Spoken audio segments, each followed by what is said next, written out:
Welcome to Samba Samba. Enjoy the video. You start by getting the one tool that makes live wallpaper possible, a trusted third-party wallpaper app. Once you have the app installer, run it and grant any system permissions it requests. This is required for screen or desktop control.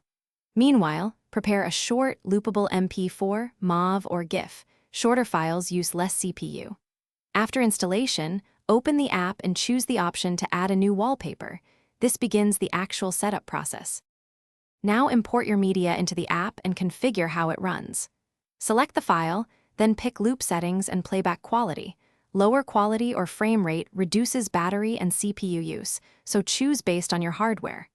Make sure to assign the wallpaper to a specific display or to all displays if you have multiples.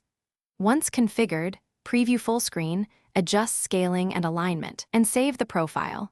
This ensures the live wallpaper behaves finish by enabling the app's auto start or login item so your live wallpaper loads every time. Make sure the app is allowed in security and privacy for accessibility or screen recording if required, because macOS may block desktop control. If you notice stuttering or high CPU, reduce playback quality, shorten the loop, or enable a pause-on battery mode.